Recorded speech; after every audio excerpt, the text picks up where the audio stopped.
Welcome, everyone, to the Last Video Store Clerks podcast with Frank and Scott. The days of Blockbuster, Hollywood, and the independent video store are over. But the days of searching the shelves for hidden gems and overlooked cult classics is never ending. Join us while we drown in a sea of streaming options and ask the question, what the hell is a good movie anyway? I'm Frank. I'm Scott. And we're the Last Video Store Clerks.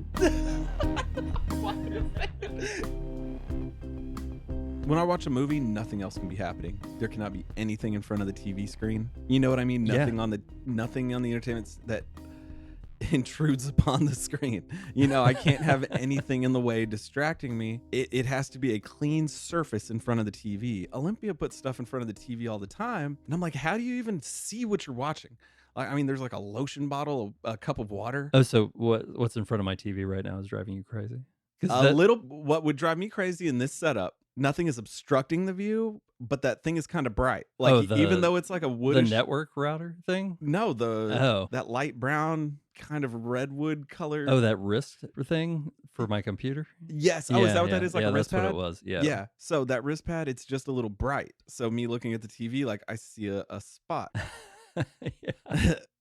Look, man, you know how it is with TVs. If there's like a dining room lamp on behind you and it's got that glow, once I see the glow on the screen, I can't see past it. I'm watching the glow on the screen from the light in the ceiling. I understand. When we were watching this movie, Kelly was like doing her eyebrows, and so she had that one of those mirrors with the big round. Oh, yeah, like the beauty mirror? Yeah, and I could see it in the TV for like part of the thing, and I was just like, Yeah. But she watched this one with me. Oh, did she? Yeah.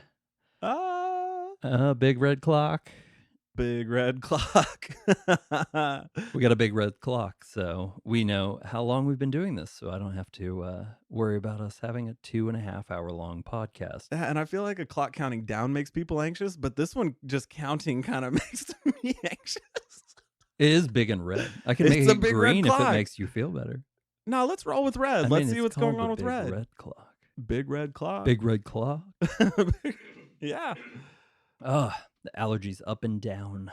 It's fucking killing me. I could really hear on the SLC Punk episode, I was like, no allergies that day. I sound like me. And then, Killing of a Sacred Deer, right back to it. Yeah, I cleared out very well before I came over, and it lasted the drive over. That's pretty good. Because that's getting fresh air and then coming back inside. Yeah, when we do this, I take the most allergy medicine you could possibly take. Damn it, I was perfect until you started talking about it. I'm sorry, I fucked it up. I don't know what happened. I was just thinking, oh, well, I'm actually perfect. And then as soon as I start saying something like, here it goes on the left side of the nasal cavity, I'm like, yeah, it fucks me up. It's you. Like, yeah, so you saw that Netflix added a you love it rating. Do you feel like you need to go back and love all the stuff that you already liked? I mean, it's got to affect my algorithm somehow, right? Do you still have your original Netflix account from like years back? This is the first one that I've had, and I know that it is because I feel like Olympia started it under my name when we first started dating or something like that. Yeah. And so she's just been paying for it ever since. Oh, okay. See, I had one the first week Netflix was like a thing. I worked at the video store and I was like, I want that. I want them to come to my door. And so I did that and I was rating movies on there. And then when they launched the streaming platform, I was just like, I would sit at work and I'd rate things I watched at the video store. I would rate things that I'd seen in the past. You would find it on Netflix just to rate it. Yeah, what I didn't realize was that they were going to start filtering out things that they knew I'd already watched. Yeah, it's not going to put it in those categories. Yeah, and I'm a rewatcher. I want to rewatch things. Now it's stuck in watch again forever. Watch it again. But the algorithm was dead fucking on for all those years. And then they fucked up the rating system and they fucked me. Yeah. It needed the stars. It needed the stars. When it went to the thumbs up, thumbs down, I was pissed. Adding you loved it to Netflix, I'm all for it. You're halfway there. We're back to 3 stars. Amy Schumer, fuck you. Yeah, Amy fucking Schumer. Shit up. She reigns on a lot of parades. I gave her a thumbs down when they changed that. All of her specials, thumbs down. Fuck you. That was a perfect algorithm. It needs to be a spectrum. It can't just be I liked it or I didn't. Sometimes I don't want to watch a movie that I fully liked, but I want to watch a movie that is kind of, middle of the road. I've got a sister who loves her, and it's so hard for me to talk about things when she starts bringing her up. Well, it's not even that it's not even like her comedy or anything that bothers me. It's the rating thing. The rating? Yeah. I didn't like her before. The Ryan Dunn joke when they were doing one of the roast specials. Oh yeah. That was I'm hardly ever all about too soon. I'm one of the last people to think about it too much in that instance. It was too soon. Steve-O's there. Feels as if she was an up-and-comer at that point. There's been way worse stuff, though. Like, at those roasts, like to single her out for that. To me, it just stuck out at the time because it's not like I was a huge Jackass guy. I don't get me wrong. I'd watched a lot of Jackass at a point in my life. We're that age, so yeah, we were that age when it started. So yeah, I was there from the beginning of that shit. And when he passed away, it was like, damn, that sucks. One of those dudes passed away way too soon. I mean, they did do a bunch of crazy shit, but that's real life. Yeah, for me, it's just don't meddle with my shit. Yeah, the rating system was a big blow. The 5 stars were a big deal. And look, we're back to 3. It may as well be 3 stars, which is enough for me right now. Creeping back. Yeah, because I watched fucking Metal Lords last night, and it was fucking amazing, and I loved it. That's awesome. And I got to love it, and you got to watch this fucking movie. I've noticed it, and I feel like Netflix sees that I've noticed it because it's getting further and further up on different categories. It's like, written by D.B. Weiss, the writer and creator of Game of Thrones. Oh, yeah, and then it's produced by the other guy, David Beenan. David.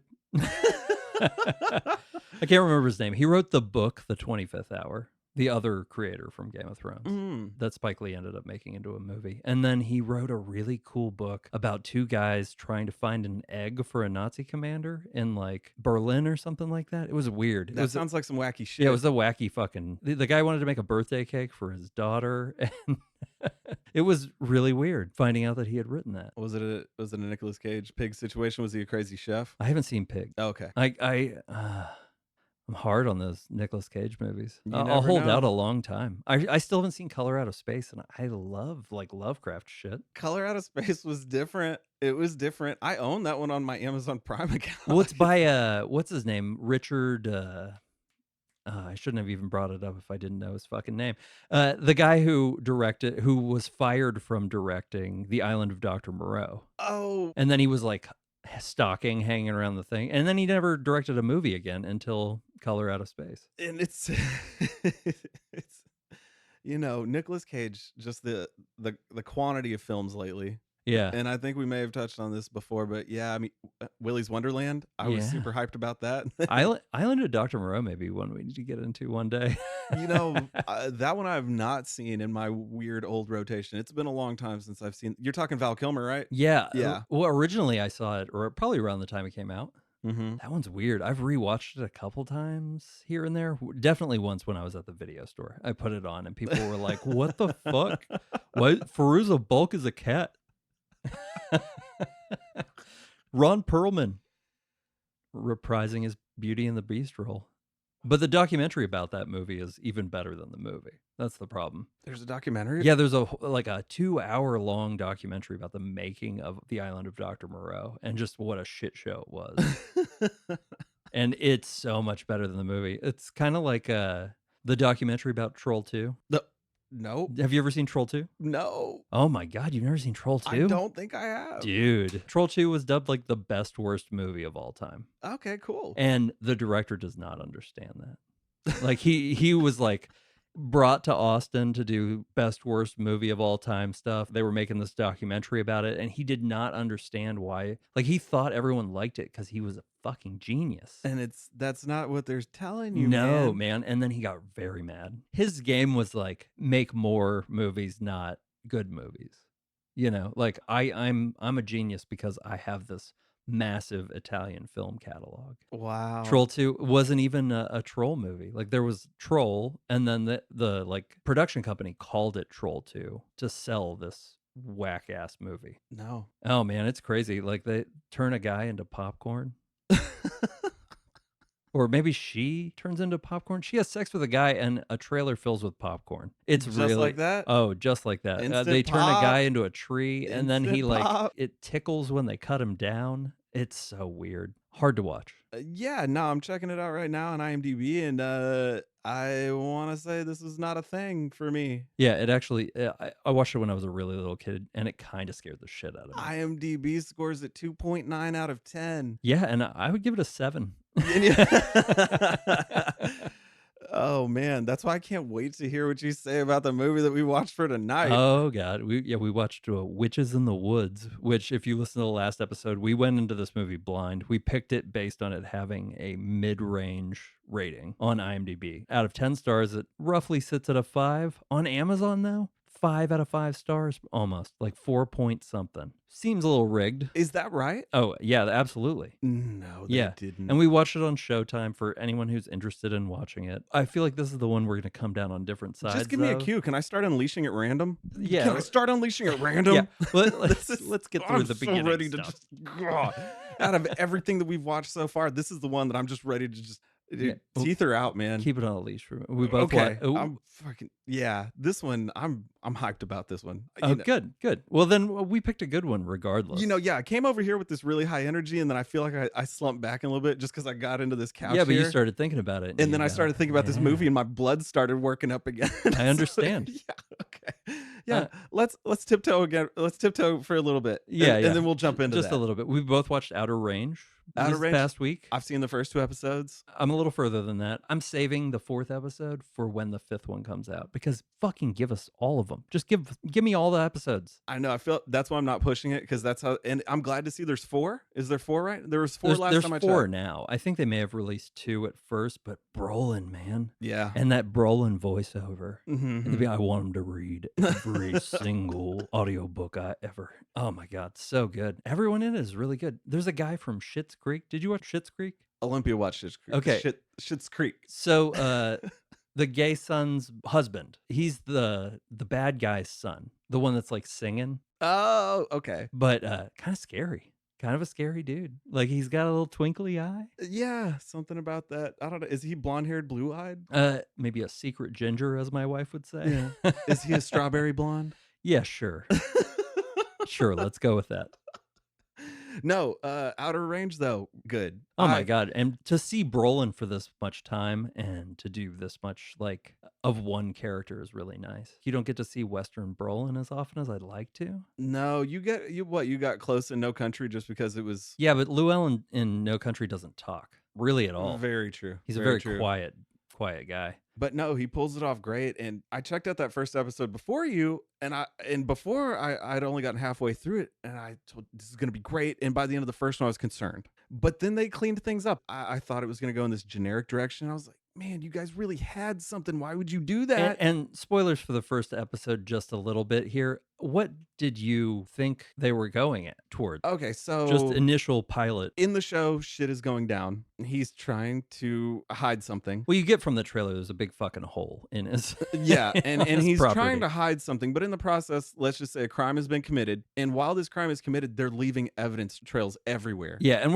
I won't spoil anything about the first episode necessarily that you didn't see in the trailer, but what I thought was going to happen with that first episode, and what I thought you thought. I watched Invasion with Sam Neill, which was billed as being Sam Neill is in this fucking show on Apple TV. And fuck you, Apple TV. Because Sam Neill dies at the beginning of the first episode. Like don't do that. There it is for that. Yeah, don't do that. In this show, I would like to warn you, if you decide to watch Invasion because Sam Neill's in it, you're going to be sorely disappointed. It's an okay show. It's by no means the best of what it does. But everybody else is good in it. But that is a fucking dirty trick, man. Yeah, no. Don't appreciate it when they do things like that. Yeah, and I was afraid that's what you thought was happening. No, Outer Range was more, I thought it was going to go for the generic, all this crazy, weird shit's happening. You're like, what's going on with this hole? But then there was going to be this police aspect and, they know this and, they're going to be pursued because they left this evidence behind. They left that evidence behind. Yeah. But let's just say they really clean it up. They clean it up, and it's not what you expect is going to happen with them emphasizing these things that are happening. Yeah. I apologize to be vague, but I don't want to spoil this one. Yeah, no, it's great. I don't want to spoil it. Really highly recommend. Yeah, Outer Range. Amazon Prime. Is it an Amazon original? Yeah, it's an Amazon original on Amazon Prime thing. I thought it was going to take that generic route. low key. Yeah. And they didn't. Yeah, fantastic. I was really villain happy. Too. Will Patton. Will Patton is fucking great, man. He was wasted in Falling Skies. Falling Skies was okay. But that's kind of the thing with everything Noah Wyle is in other than Donnie Darko. Yeah, is he the librarian? Did you ever see that series of movies called The Librarian? He's the Wonder Bread of actors. The Librarian is like an action adventure series. Like the Indiana Jones librarian. But he's a librarian. I think that's him. Yeah, it is. I just never watched any of those. It is. Rebecca Romaine, not Stamos. Also in it. Not Stamos. Well, she's not a Stamos anymore, right? Not anymore. Okay. Well, yeah.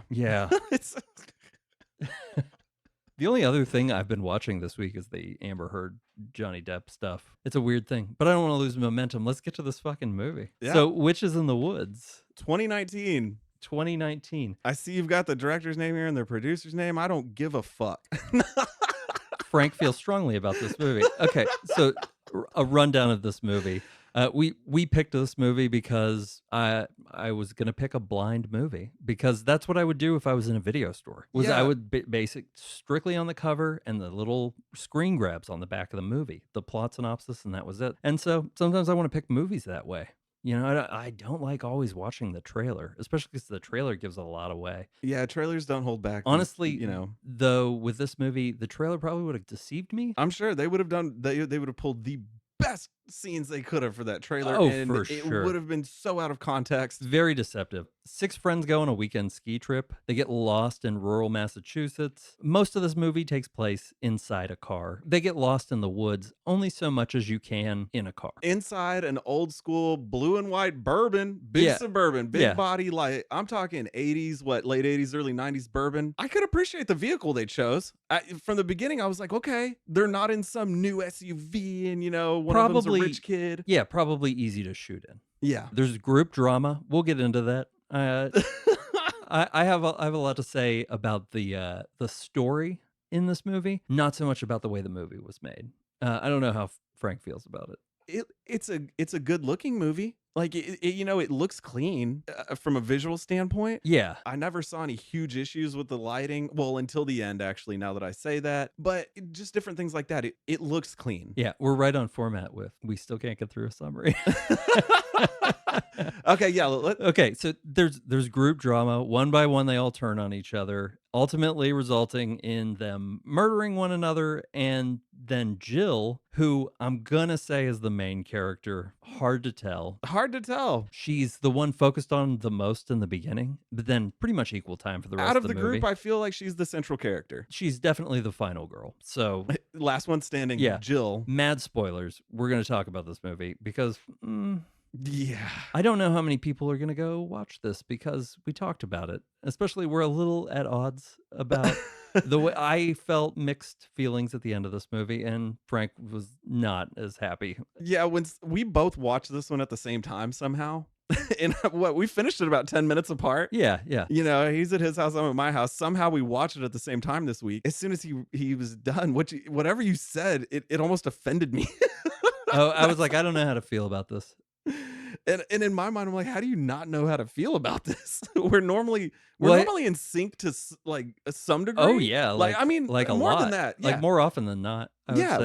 We tend to have the same view. But I didn't think this movie was a complete waste of an hour and a half. I'm fine with having watched this, and you were not. I was not. If this wasn't our movie for the week, this would not have fucking passed the 20-minute test. Let me just throw that. This would not have passed my 20-minute test if I was on my own. I'd have made it all the way to the end and been like, okay, that was fine. But so basically she is the last girl standing. They load her into a police car.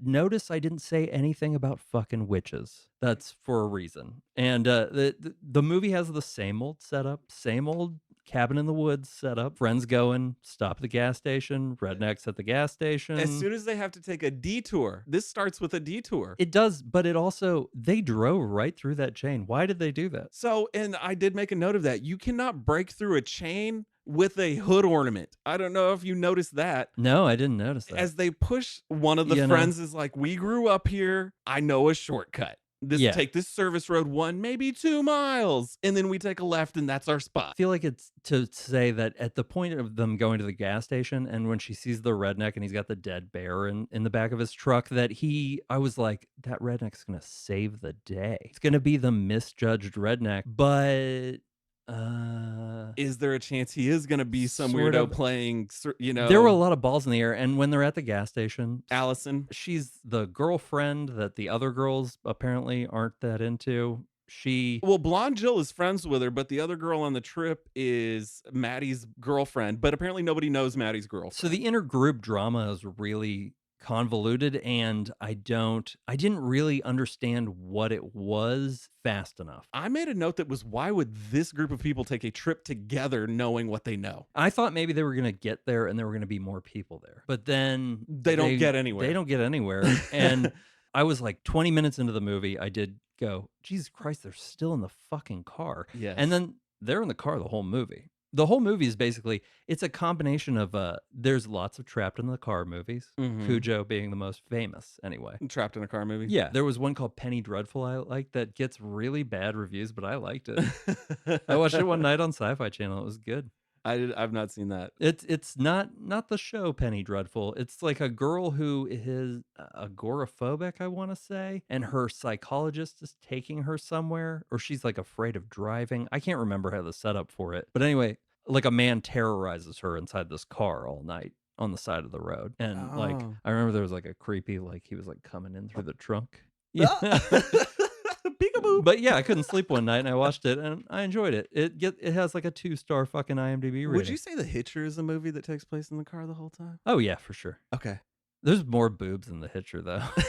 And I'm talking old school Hitcher. Yeah, I'm talking Rutger Hauer. Yeah. Okay, tight. Okay. No. Yeah, not Sean Bean. Not a good remake. No. Let's C. Thomas Howell. Was that C. Thomas Howell in the original? Yeah. It was. I believe so. And already our 6th movie, and that's our 2nd C. Thomas Howell reference, I believe. Jesus. I know. And I haven't even thought of that guy's name in years. Oh, man. The weird things the brain does. Yeah. But yeah, I mean, well, somebody else, my stepbrother brought up the Hitcher earlier this week. We were talking about Tales from the Crypt. Yeah. Oh my God. He was like, yeah, why is the original Hitcher not streaming anywhere? That's random. It's really random. That's really random, man. Yeah. Oh, cool. Cool shit. Yeah, really weird. Okay. But their drama, I didn't understand fully. Like, I didn't understand what the girl was crying about. I'm not sure if she was sexually assaulted on tape. Yeah, what happened? When she was really drunk at a party in front of a bunch of people. So, promising young woman. Well, not even. Yeah, but not even. Like, yeah, because this would actually be her friend that was the victim. Yeah, her friend who was the victim. So, like, but they came out at the same time. So, it's not like they stole from one another. And that was so thin.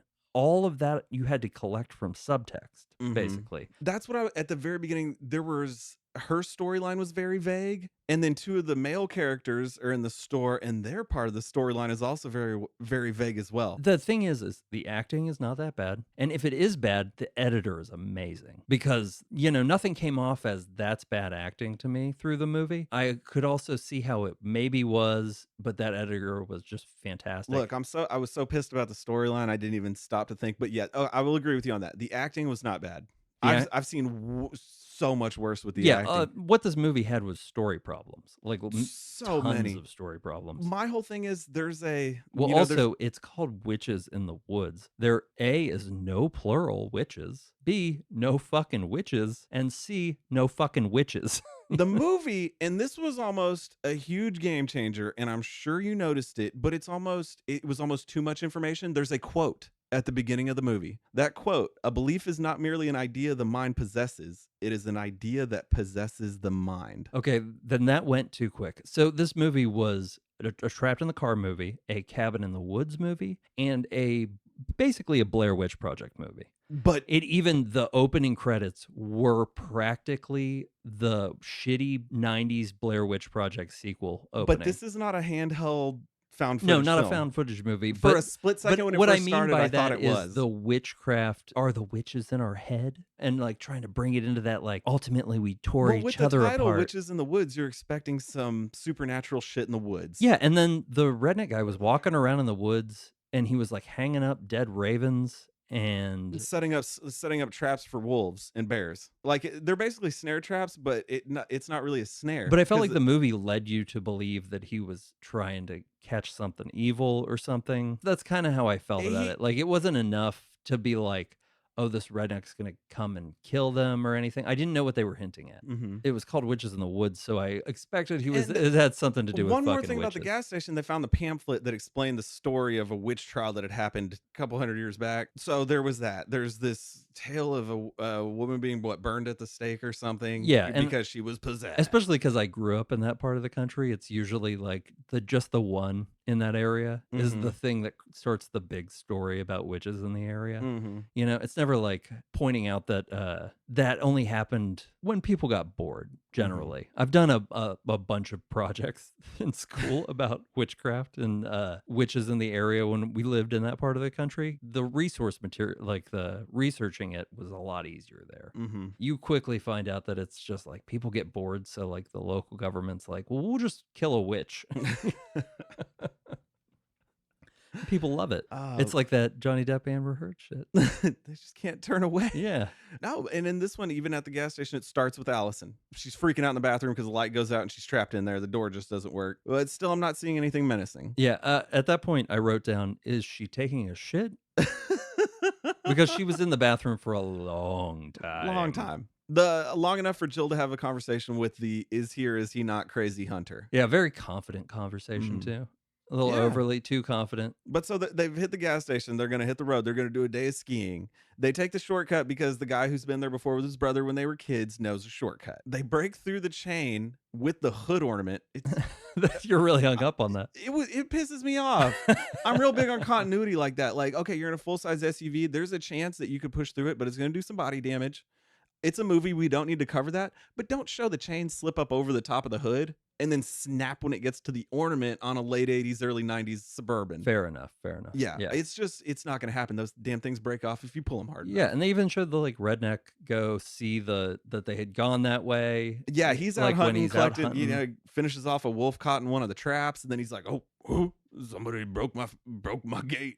You know, yeah. Like, and so you're like, well, they can't be that far because the time was off a lot in the movie. Well, but they did emphasize that they were on the service road for about 3 to 4 hours. Oh, okay. I didn't catch that. It was on the dashboard. They showed it at one point when they first started. It was about noon or 1. And then when it flashes forward, Jill and Allison are asleep.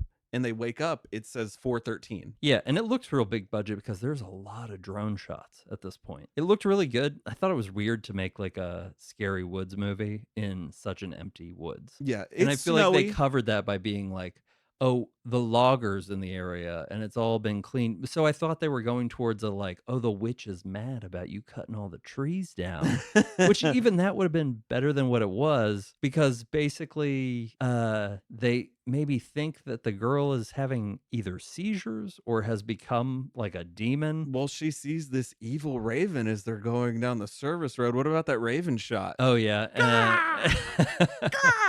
Yeah, with his head all cocked at her, and she's like, oh, what is that? She was a little too spooked by a lot of things, and I don't think it was because of her sexual assault. You know that she's been through a traumatic experience. I thought Jill, the main character, I'm doing quotation marks in the air real annoyingly, she was dating the guy in the back seat because they were being flirty, and she hadn't told her ex-boyfriend, but that wasn't what it was. She was like straight up cheating on him. Kind of like the jock straw man. Yeah, the jock, almost alpha of the group. Well, I'd say he's the alpha of the group. They definitely tried to paint him to be the bad guy from the beginning. From the beginning, but as the movie went on, I kind of was like, that guy's not you were cheating on him with his friend. Then they were like, oh no. But I feel like they noticed that they were doing that at some point. And so they were like, no, he was there when the sexual assault happened. You kind of felt something, or you just assumed because like it was very vague at the beginning. Yeah, and then he figures out that they're cheating, and so now he turns the tables and says that the other guy was at the sexual assault and he didn't do anything about it. Well, and this is so vague.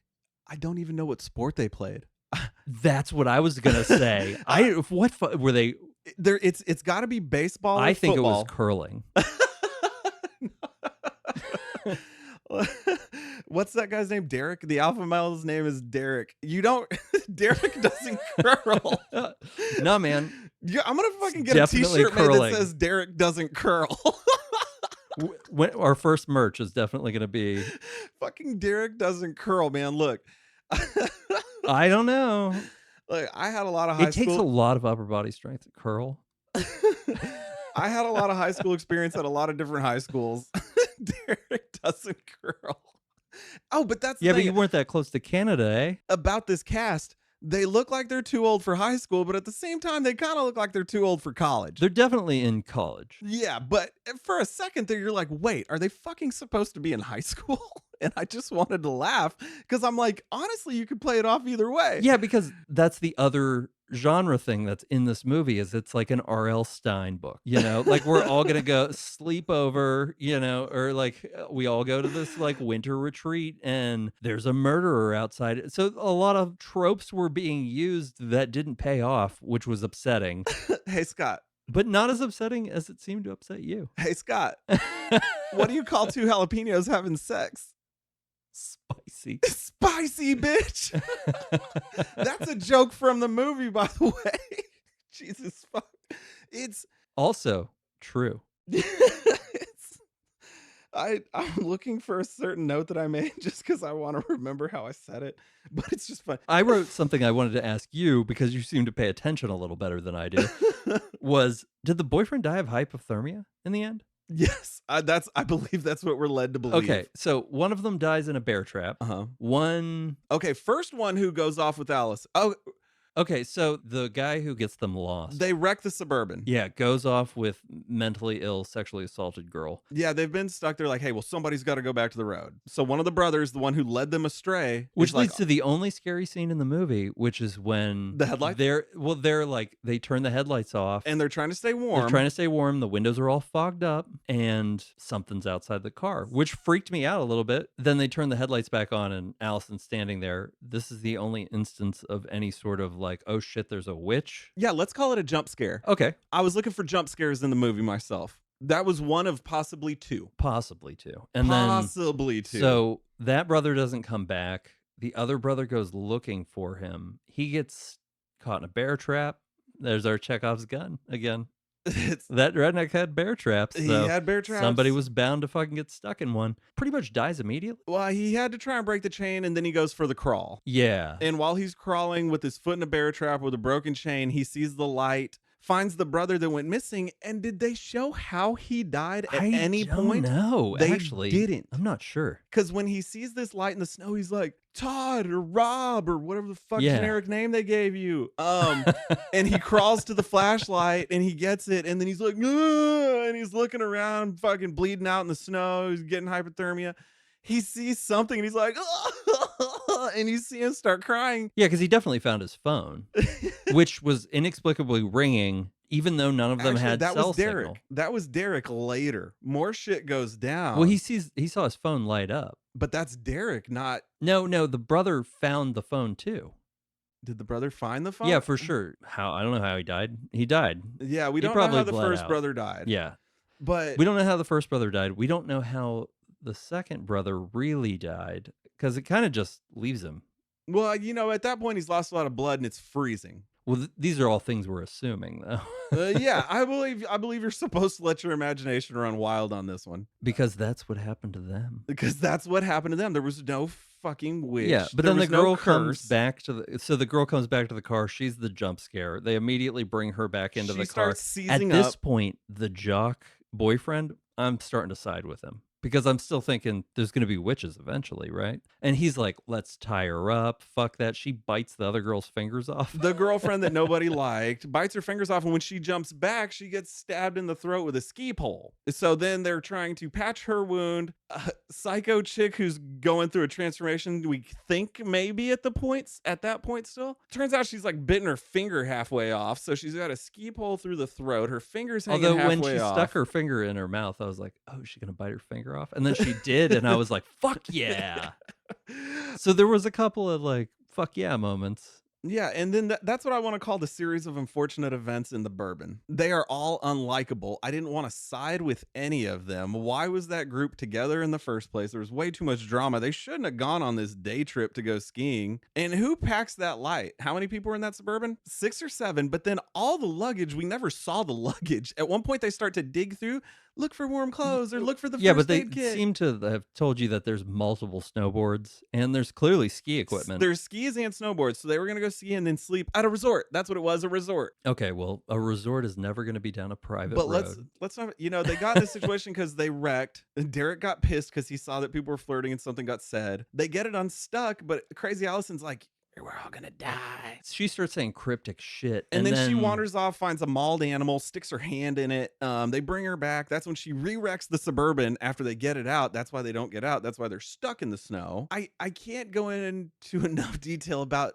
all of the bad decision making in this movie. But I expect everyone to make a bad decision in a horror movie. So here's the thing. This is what I was getting. There's a recipe for horror movies most of the time. Yeah. You're allowed so many stupid things. Running upstairs. Oh, running upstairs is a good example. The running upstairs is like one of those prime examples of things that you don't do, but they always happen. Hey, let's split up. You don't split up. Yeah. You're allowed so many of these in a movie.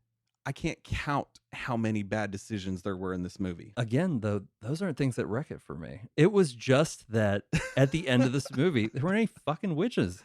Like, where the fuck are the witches? There were no witches. And because the quote that I mentioned, it tells you there's not going to be witches. Yeah, and that didn't sink in enough for me at the beginning of it. But that's what Blair Witch is. There's no witch, right?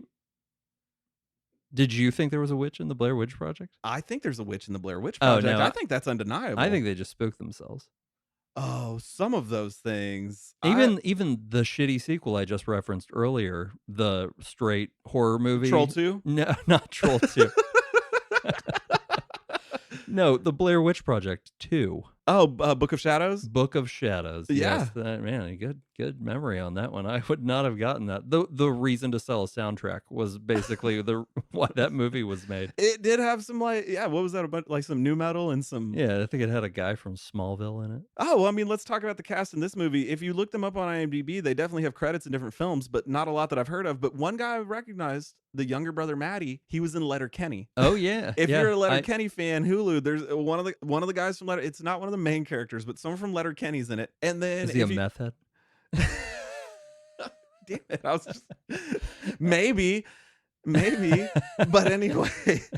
And then one of the other guys, was it Philip? The one that Jill is actually cheating on Derek with. Yeah, he had some acting credits. Jill had the most acting credits. Jill had the most, and she was definitely at the top of the list. She was cast as the main character. Yeah, this guy Philip, the other guy, he was in High School Musical. He was in some big stuff. One of his credits was Mystery Men. Oh, weird. So like little kid. Got to be a little kid. As a kid, he was in Mystery Men, which I was like, that's random. I watched that recently. Well, and I also not as good as it was the first time. Before I forget, there's someone in here who has a credit on Castle. That's to be expected. Everyone's going to be in a police procedural. I know that you love you some Nathan Fillion. Well, what fascinates me about that phenomena is that so often I'm like, why do I recognize that guy? And it's just a litany of police procedurals. Well, yeah, and let's not, I'm not trying to get on a Kevin Bacon thing here, but I feel like out of the movies that we've watched so far and discussed, at least one cast member has been in something that Nathan Fillion has been in. Well, Nathan Fillion did not get good acting jobs for a long time. Slither, I mean, I feel like that's the height of it. Other than that, James Gunn just keeps sticking him in things, like in the background. He dies immediately in Suicide Squad 2. I forgot he was in Mallrats. Is he in Mallrats? No, God. I was like, not what? Nathan Fillion, but sorry, Michael Rooker. Mr. Svenning. I forgot to mention that was one of the movies I did watch this week was Mallrats. Oh, you rewatched Mallrats? I did. It had been too long. Oh man, it's great. But yeah, Michael Rooker. Sorry, I knew we were talking about Nathan Fillion, but I think I had it in my head. Yeah, but no, I feel like we could just deviate right now and talk about Mallrats for the rest of the episode. There's so much, man. There's so much. I love it. Oh my God. This movie had all these balls in the air and none of them landed.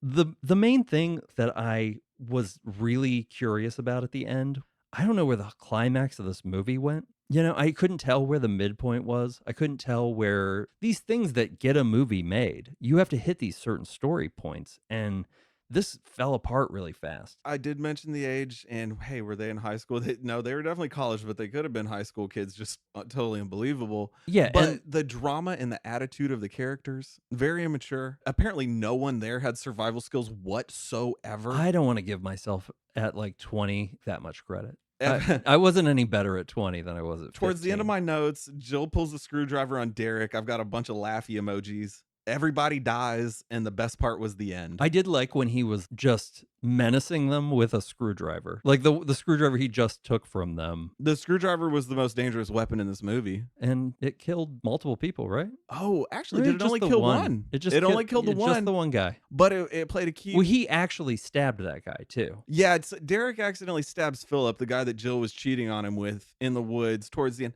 They all die, except for Jill. How did the other girl die? Which one? The girl they didn't like with the braided hair. This was the other jump scare that I was talking about. At one point, Jill, Derek, and Philip are all freaking out. They leave the Suburban because they get Allison back, but she's going crazy. Well, they leave her in the Suburban with passed out girlfriend of the other guy who's in the back seat because she's got a fucking hole in the neck and a finger hanging off. Well, she's just banging her head on the Suburban window. Girl in the back seat wakes up and she's like, wait, what the fuck? Like, where's everybody at? What am I doing? So I got that, like, they were trying to kind of be like, oh, she's possessed. Mm-hmm. And then there's still that hint of, is she though? Yeah. Is she possessed? So the only actual murder happens at the end, right? Where she straight up stabs her friend because she's like now convinced she is possessed. Well, I think Derek killing Philip. So Derek's hiding in the woods. He's hearing noises. Well, that's a technical murder. I mean, he hears straight. Something. He turns around and swings the screwdriver right into Philip's neck. But wait, how does the girl die in the car? So while she's left and she wakes up freaking out at the banging, that was a very tense moment for me because this girl's doing the "is she possessed" headbang on the window, looking forward. And that gets you. Well, you just know because I was like, when that stops, something will happen.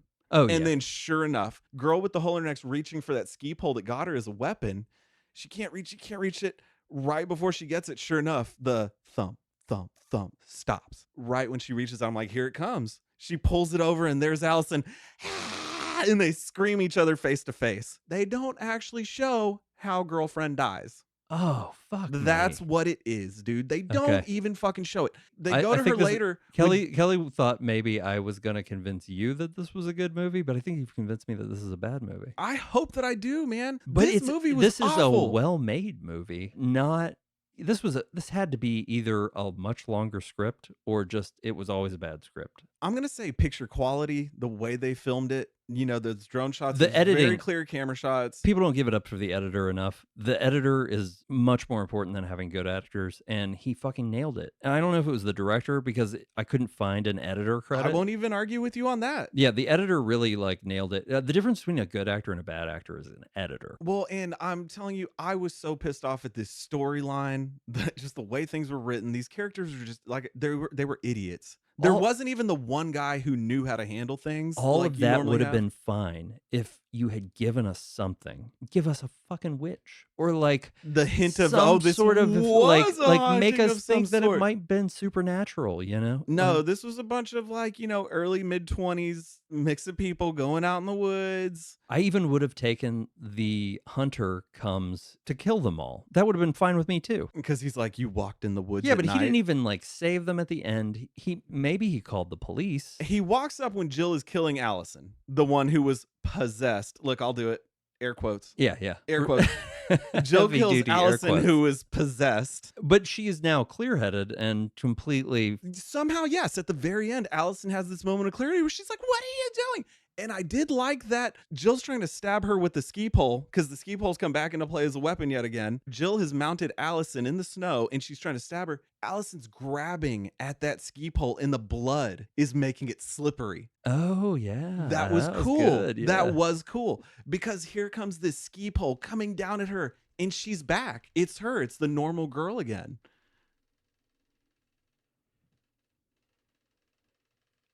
The guitar is rattling on the wall because some dickhead was like blaring Tejano music, driving. He was probably a block away. Oh, somebody was just basing really hard? Yeah, that was just a frequency. No, sorry. We're talking about this, and that was a really good scene. I don't want to take away from that. But the guitar behind my head on the wall just started vibrating while we're talking about a horror movie that's not a horror movie. So I was like, fuck, this is a horror movie.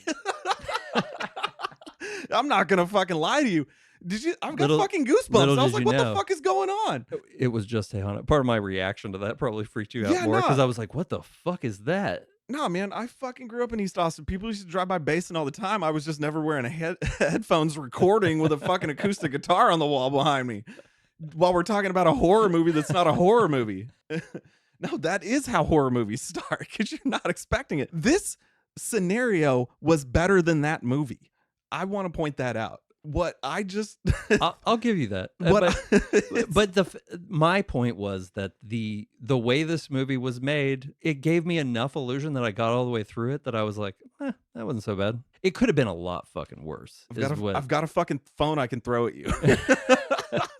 I think it could have been a lot worse. No, I don't think it could have gotten any worse. Like, it's just, you've got me the acting. Oh, you for sure have watched a worse movie than I this. have, but not in a while. Because, as I mentioned, I feel like we're doing this for the sake of anyone listening who might consider watching this, even after what we've said. I'm going to say, do not watch this fucking movie. I'm going to say, if you come across it, you're not going to be able to remember why you know what it is. And you're going to watch it. And it's you're gonna be like, that was fine. Go find The Taking of Deborah Logan. Go. That's one that people don't talk about. That's on some streaming service at all time. That scared the shit out of me here and there. Yeah, this was not a good. There was nobody movie. well known in that one. I'm not even sure if that director's done anything notable in Hollywood to Hollywood standards. There's other horror movies out there that will blow you away. Don't watch the one about the fucking house that's underwater. Don't do that. What? House that's underwater? Is it called The Deep? It was on Hulu there for a minute. It was a handheld horror movie. There was a town in France that got flooded. These people do the extreme tourism. Don't watch it? Now you're kind of piquing my interest. I'm gonna say don't watch it. That's better. That movie was better than this movie. Oh, well, then I'll definitely watch that movie was better than this movie.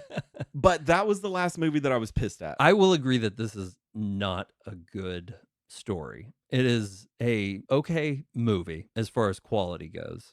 It's not what it was advertised, man. Give me some fucking witches or something. I want some witches. It's called The Deep House. Sorry. Just wanted to throw that out there for reference. Okay. Yeah. The Deep House. All right. It's got Mick Jagger's son in it. Yeah, you've piqued my interest. I'm probably going to watch this movie now, especially because you were like, it's not very good. Well, like I've said before, I want to find out. But we're usually on the same page. I didn't feel like I wasted an hour and a half on this movie. I feel like I wasted an hour and a half on this movie. Yeah, you did. And I find that interesting. Yeah, because even normally we can find some common ground. I'm glad that you pointed out to me the acting. I will say that the acting was not bad at all. Not bad. Editing good. It's not their fault. Good quality. Like I said, I didn't recognize a lot of the credits a lot of these actors had, but the camera work was good, and that's me talking about the way the movie was made again. That's the only way I can justify this. Yeah, you'll hear me say I think it looked clean. You're right. It was not a good movie. It was an awful movie. You can't beat a script and a storyline like that. It's garbage. I want to know where it went wrong. Like, what was it before? I think you touched on something when you mentioned where was the climax. I don't know where the story points were, which is a big sticking point for me. Like, I want to notice where I want to get lost in the story, but I kind of want to know bearing wise. Once they got on that service road, you felt a sort of build up, and at that point, you didn't know yet. No, it starts fine. It has like the ordinary, like we're going regular, comfortable horror movie setup. I'm okay with that. Mm-hmm. You know, the new Ty West movie X. It looks fucking great. I'm curious about that. Yeah, it looks really, really good. It's gonna have the same setup. They're gonna go to a gas station or something, and then they'll go to the redneck house. That's always how these movies start, and that's fine with me. I'm comfortable with that. That's how Cabin Fever starts the same way. Cabin in the Woods. Yeah. And I'll put those movies all way over this movie. Just to say all those are way over this movie in my mind. Yeah, to me, you can't beat, like, if you're gonna do this kind of movie, it's gotta have that Evil Dead thing. And it's not just like it's not the story of Evil Dead. It's that there are not a lot of movies like Evil Dead where it's 5-10 minutes of setup. We're at a cabin and then it fucking cranks and cranks and cranks and cranks and just gets worse and worse and even worse. A touch of weird. If I could have gotten some just weird kooky shit in there. Yeah, well that's why it worked so well in Evil Dead, was in between those things they made you laugh, and then they were like, you know, I mean, like, it's just like, it's the same as like Ghostbusters works so well because it scared me a little bit when I was a kid. Oh yeah, the fucking library, get her at the beginning. Yeah, the very beginning of that movie when I was a kid. Yeah, OG fucked me up. Ghostbusters. Zool fucking goes. When she Gozer gets the Gozerian scared the shit out of me. There was one time in my life when I was young enough when Sigourney gets sucked in when she's in the chair, you know, and it just straight. Once that scared the shit out of me as a kid, and I feel like I'd already seen it. While we're on the subject of this is really off topic, but did you notice that Olivia Wilde played Gozer in the new Ghostbusters? Was that her? That was Olivia Wilde. I looked it up. Her voice is the woman who played Avasarala in The Expanse. For some reason, that was an excellent fucking choice, man. I don't know if a woman played Gozer the Gozerian in the original Ghostbusters, but it's like a combination of Prince and David Bowie, and it scared the hell out of me. See her face in there. That was Olivia. It was Olivia Wilde for sure. Wow. Yeah. Okay, I can see that. Yeah, fucking awesome. No, I didn't feel like I wasted my time with this movie, but I feel like I wasted your time with this movie. And I feel like you're already pulling the closer on this, but I found some more notes. Okay, so a big part of it was they were stuck in the snow. Yeah, I still want to shred a little bit more. Sorry. They're stuck in the snow, but he mentions they've got a quarter tank of gas. My mind. Yes, I'm a little older. I've been in the woods a few times. If you're stuck in the woods and it's freezing, you save that quarter tank of gas to turn on that heater when you need it. Well, they did do that, though. No, the truck is running. She's like, can you turn the heater up, Derek? Oh, yeah, you're right. Why the fuck do you have it running when you have a quarter tank of gas and you're stranded and the heater's not on? For fuck's sake, man. I almost feel like they just edited out the part where he restarted the car.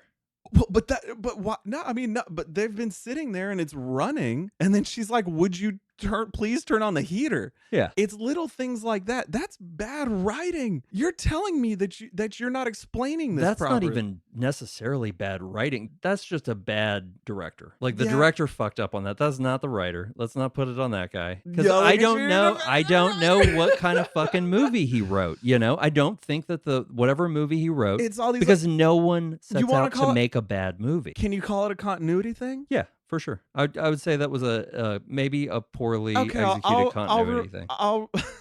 But I would forgive all those little things. I'll pull that writer comment. If you had given me a fucking witch. That was the thing I wanted, was just some sort of supernatural element to this. That touch of weird, funky. Yeah, and I also didn't like that the whole crux of the witch thing was just based on her randomly grabbing a pamphlet and reading it to them in the car. It seemed like an easy out, and I feel like maybe the script had a little bit more either witches or hunter guy or emphasis on the drama that tears them up.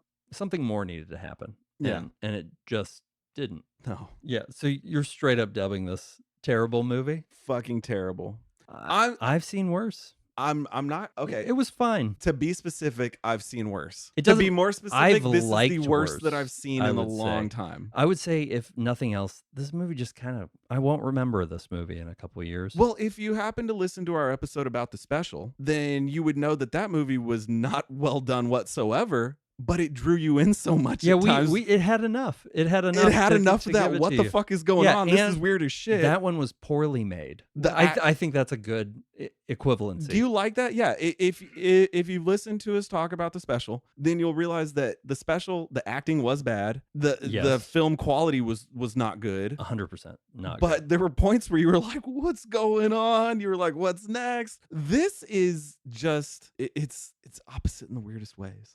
Yeah, it's just because it looks good. It looks pretty. You've got these young people that are all beautiful people. Hour and 31. Yeah, it's right there. A 90-minute movie, which a lot of people go for. It's one of those. Hey, there's even a category on Netflix for 90-minute movies. If it was October and I was watching a bunch of horror movies, I wouldn't have been like, this one was fuck awful. Like I would have been like, meh, and then I moved on to another horror movie.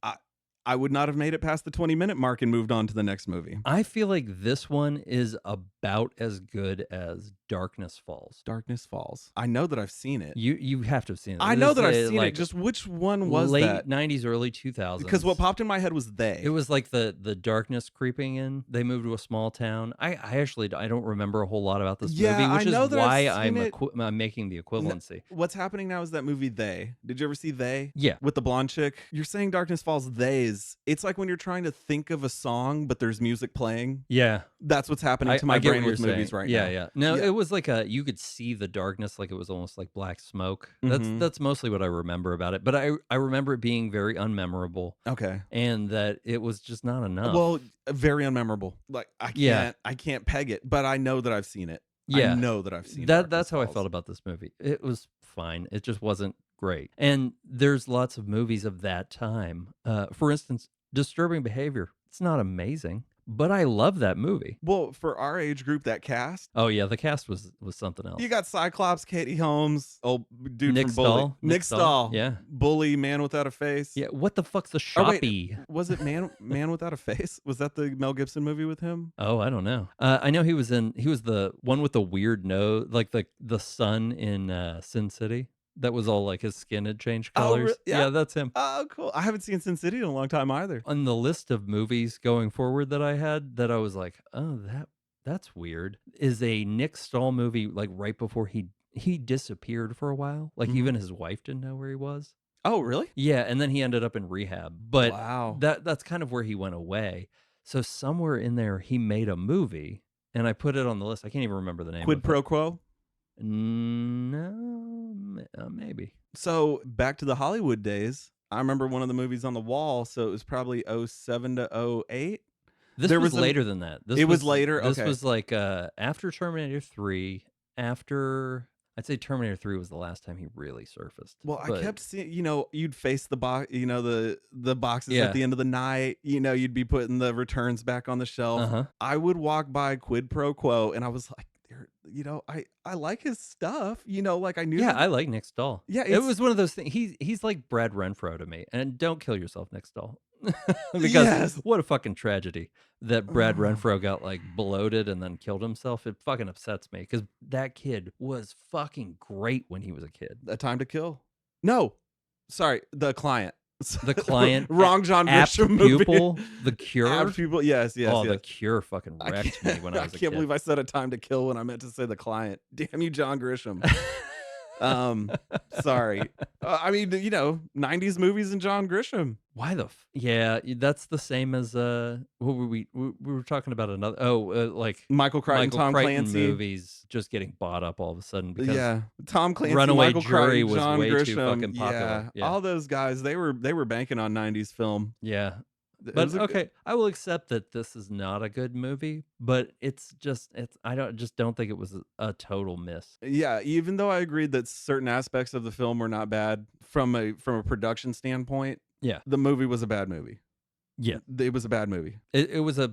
I won't blame it on the writer. I'm not. Maybe somebody fucked with his. I don't think creation. That you can fully. Well, there's also like listed on IMDb the writer.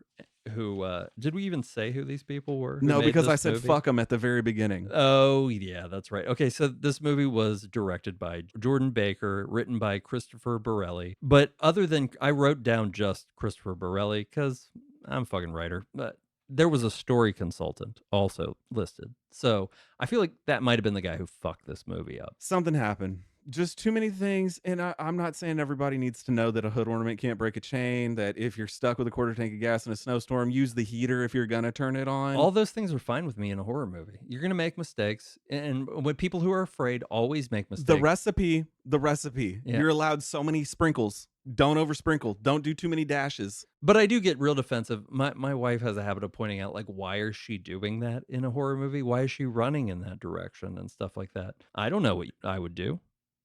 So well, I haven't had a fucking man with a chainsaw chase me. So who the fuck knows? Yeah, no. I'll forgive all those things. But what I don't forgive is there's no climax.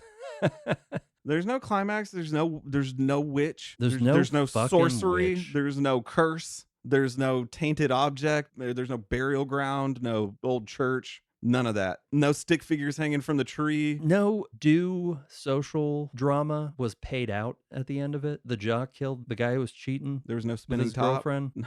There's no spinning top.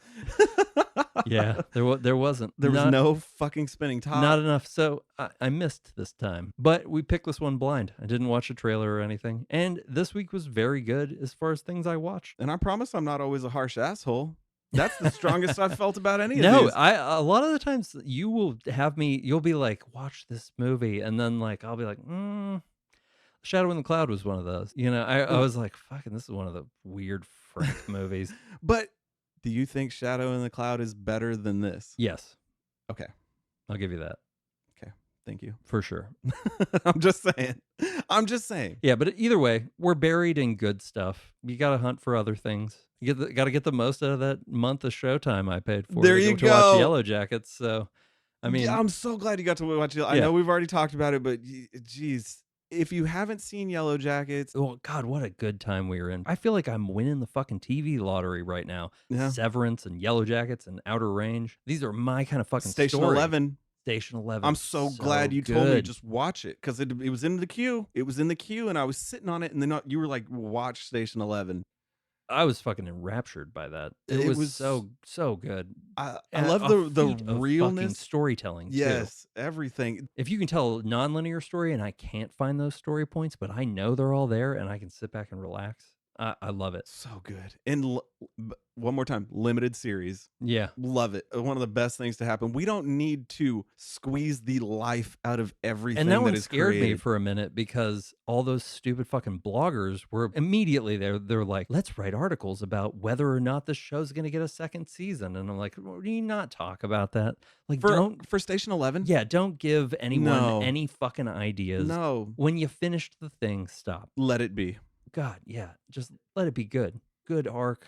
Nobody's trying to crowdsource a second season. Yeah, but Station 11 really touched me as a story.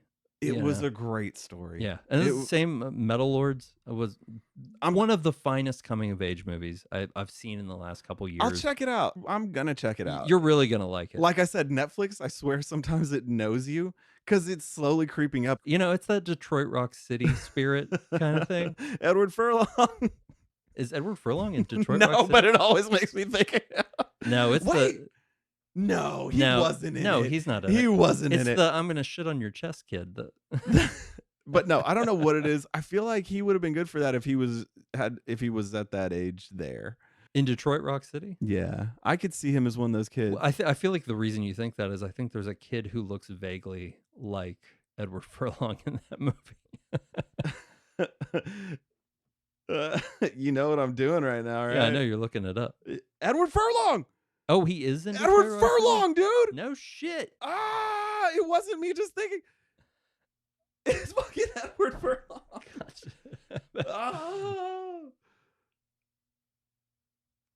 Yeah, wow. But you know, sometimes you can't watch movies about kids once you get to a certain age. They're gonna feel unrelatable. Sometimes I have trouble watching the high school stuff now, but this one really got it.